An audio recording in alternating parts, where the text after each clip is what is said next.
Auto ಚಾಲಕರ ಜೀವನ ನಡೆಸೋದೇ ನಿಜಕ್ಕೂ ಕಷ್ಟ ಆಗಿದೆ. ಯಾಕೆಂತಂದ್ರೆ LPG ಗ್ಯಾಸ್ ಸಿಗ್ತಾ ಇಲ್ಲ ಅನ್ನುವಂಥ ನಿಟ್ಟಿನಲ್ಲಿ ಇವತ್ತು ಆಟೋ ಚಾಲಕರು ಬಂಕ್ಗಳ ಮುಂದೆ ಸುಮಾರು ಬೆಳಿಗ್ಗೆಯಿಂದಲೇ ಕಾಯುವಂಥ ಪರಿಸ್ಥಿತಿ ಬಂದಿದೆ. ಒಂದು ಕಾಲದಲ್ಲಿ ಅಂದರೆ ಒಂದಷ್ಟು ದಿನಗಳ ಹಿಂದೆ ನೋಡ್ತಿದ್ವಿ, ಏನು ಪ್ಯಾಸೆಂಜರ್ಗಳಿಲ್ಲ ಅಂತ ಹೇಳಿ ಅವರು ಕಾಯುವಂಥ ಪರಿಸ್ಥಿತಿ ಇತ್ತು. ಸದ್ಯಕ್ಕೆ ನಮಗೆ LPG ಗ್ಯಾಸ್ ಇಲ್ಲ ಅಂತ ಹೇಳಿ ಕಾಯುವಂಥ ಪರಿಸ್ಥಿತಿ ಬಂದಿದೆ. ದೃಶ್ಯಾವಳಿಗಳಲ್ಲಿ ತಾವು ಗಮನಿಸ್ತಾ ಇರ್ಬೋದು, ಇದು ಕಲ್ಯಾಣ ನಗರದ ಗ್ಯಾಸ್ ಬಂಕ್ನ ಮುಂಭಾಗದಲ್ಲಿ ನಮಗೆ ಕಂಡು ಬರ್ತಾ ಇರುವಂಥ ದೃಶ್ಯಾವಳಿ. ಸಾಕಷ್ಟು ಜನ ಆಟೋ ಚಾಲಕರು ಬೆಳಿಗ್ಗೆಯಿಂದಲೇ ಇಲ್ಲಿ ಕಾಯ್ಕೊಂಡಿದ್ದಾರೆ, ನಮಗೆ ಗ್ಯಾಸ್ ಸಿಗ್ತಾ ಇಲ್ಲ ಅಂತ ಹೇಳಿ. ಕಳೆದ ಒಂದು ವಾರದಿಂದಲೂ ಸಹ ಒಂದಷ್ಟು ಬಂಕ್ಗಳು ಸಹ ಈಗಾಗಲೇ ಮುಚ್ಚಿರುವಂತಹದ್ದು. ಗ್ಯಾಸ್ ಇಲ್ಲ ಅಂತ ಹೇಳಿ, ಸಂಪೂರ್ಣವಾಗಿ ಗ್ಯಾಸ್ ಖಾಲಿಯಾಗಿದೆ ಅಂತ ಹೇಳಿ ಮುಚ್ಚಿದ್ರು. ಸದ್ಯಕ್ಕೆ ಇವತ್ತು ಕಲ್ಯಾಣ ನಗರದಲ್ಲಿರುವಂತಹ ಸೂಪರ್ ಗ್ಯಾಸ್ಗೆ ಏನು ಗ್ಯಾಸ್ ಪೂರೈಕೆ ಮಾಡೋದಕ್ಕೆ ಮುಂದಾಗಿದ್ದಾರೆ. ಈ ನಿಟ್ಟಿನಲ್ಲಿ ಬೆಳಿಗ್ಗೆಯಿಂದಲೂ ಸಹ ನಾಗರಬಾವಿ ಸರ್ಕಲ್ನಿಂದ ಕಲ್ಯಾಣ ನಗರ ಬಸ್ ಸ್ಟಾಪ್ವರೆಗೂ ಸಹ ಕ್ಯೂ ಇದೆ. ಸುಮಾರು 3 ಕಿಲೋಮೀಟರ್, 2 ರಿಂದ 3 ಕಿಲೋಮೀಟರ್ವರೆಗೂ ಕ್ಯೂ ಇರುವಂಥದ್ದು ತಾವು ಗಮನಿಸ್ತಾ ಇರ್ಬೋದು ದೃಶ್ಯಾವಳಿಗಳಲ್ಲಿ. ಸಂಪೂರ್ಣವಾಗಿ ಜನರು ನಿಂತ್ಕೊಂಡು ಹೋಗುವಂಥ ಸ್ಥಿತಿ ಬಂದಿದೆ. ಇಲ್ಲಿರುವಂಥ ಆಟೋ ಚಾಲಕರಿಗೂ ಸಹ ನಾನು ಮಾತನಾಡಿಸ್ತಾ ಹೋಗ್ತೀನಿ, ಎಷ್ಟರ ಮಟ್ಟಿಗೆ ಸಮಸ್ಯೆಗಳಾಗ್ತಾ ಇದ್ದಾವೆ ಅಂತ ಹೇಳಿ ಕೇಳ್ತಾ ಹೋಗ್ತೀನಿ. ದೃಶ್ಯಾವಳಿಗಳಲ್ಲಿ ತಾವು ನೋಡ್ತಾ ಇರ್ಬೋದು ಯಾವ ರೀತಿಯಾಗಿ ಕ್ಯೂ ನಿಂತು ಹೋಗುವಂತಹ ಪರಿಸ್ಥಿತಿ ಇವ್ರದ್ದಾಗಿದೆ ಅಂತ ಹೇಳಿ.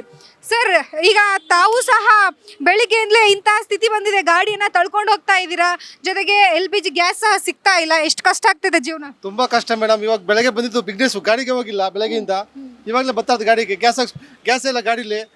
ನಮ್ಮ MP ಗಳು ಗೆದ್ದಿದೆ 28 ಜನ, ಹೋಗಿ ಕೇಳಿದ್ರಾಗಲ್ವಾ, ಒಬ್ರು ಕೇಳ್ತಾ ಇಲ್ಲ.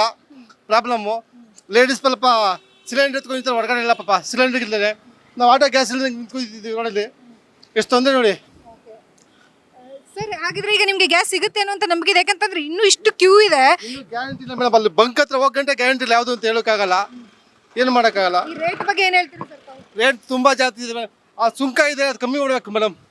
ಅಬಕಾರಿ ಸುಂಕ ಅದು ಇದು ಹಾಕಿದಲ್ಲ, ಅದೆಲ್ಲ ಕಮ್ಮಿ ಮಾಡಬೇಕು. ಈ ಟೈಮಲ್ಲಿ ಜನರುಗಳು ತೊಂದರೆ ಆಯ್ತೈತೆ. ಈ ಟೈಮಲ್ಲಿ ತೊಂದರೆ ಇದು ಹೆಲ್ಪ್ ಮಾಡಿದ್ರೆ ಮುಂದಕ್ಕೆ ಯಾವಾಗ ಹೆಲ್ಪ್ ಮಾಡ್ತಾರೆ ಜನಗಳಿಗೆ?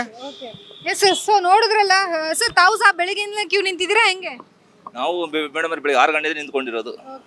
ಅದನ್ನು ಈಗ ನಮ್ಗೆ ಫುಲ್ ಟ್ಯಾಂಕ್ ಕೊಡ್ತಾರೆ ಅಂತ ಗ್ಯಾರಂಟಿ ಇಲ್ಲ. 200 ರೂಪಾಯಿ 300 ರೂಪಾಯಿ ಕೊಡ್ತಾ ಇದ್ದಾರೆ ನೋಡಿ. 2 ಬಾಡಿಗೆ ಹೊಡೆದ್ರೆ ಖಾಲಿ ಆಗುತ್ತೆ. ಇದೇ ರೀತಿ ಆದರೆ ನಮ್ಮ ಆಟೋದ ಪರಿಸ್ಥಿತಿ ಯಾವ ಮಟ್ಟಕ್ಕೆ ಹೋಗ್ಬೋದು ಮುಂದಕ್ಕೆ ನೋಡಿ. Thank you. ಸೊ ನೋಡಿದ್ರೆ ಒಟ್ಟಾರೆಯಾಗಿ ಬೆಳಗ್ಗೆಯಿಂದಲೂ ಸಹ ನಾವು ಕ್ಯೂ ಅಲ್ಲಿ ನಿಂತಿದ್ದೀವಿ, ಆದರೂ ಸಹ ನಮ್ಗೆ ಗ್ಯಾರಂಟಿ ಇಲ್ಲ ಗ್ಯಾಸ್ ಸಿಗುತ್ತಾ ಅನ್ನುವಂಥದ್ದನ್ನ ನಮ್ಮ ಆಟೋ ಚಾಲಕರು ಹೇಳಿದ್ದಾರೆ. ಯಾಕಂತಂದ್ರೆ ಈಗ ಅವ್ರಿಗೆ ಸಂಪೂರ್ಣವಾಗಿ ಫುಲ್ ಟ್ಯಾಂಕ್ ಅನ್ನು ಮಾಡೋಕ್ಕಾಗಲ್ಲ, ಏನಿಲ್ಲ ಅಂದ್ರೆ ಒಂದು 200 ರಿಂದ 300 ಲೀಟರ್ ಕೊಡ್ತೀವಿ ಅನ್ನುವಂಥ ಮಾತನ್ನ ಸಹ ಹೇಳಿದ್ದಾರೆ. ಆದರೆ ಎಲ್ಲ ಒಂದು ಕಡೆ 2-3 ಪ್ಯಾಸೆಂಜರ್ನ ಹೊಡಿಬೋದು ನಾವು ಅನ್ನುವಂಥ ಮಾತನ್ನ ಅವರು ಆಟೋ ಚಾಲಕರು ಹೇಳಿರುವಂಥದ್ದು. ಕ್ಯಾಮ್ರಾ ಪರ್ಸನ್ ಗುರುರಾಜ್ ಜೊತೆ ಲಕ್ಷ್ಮೀ ಬಾಗಲಕೋಟಿ, ಅಶ್ವಗ ನ್ಯೂಸ್, ಬೆಂಗಳೂರು.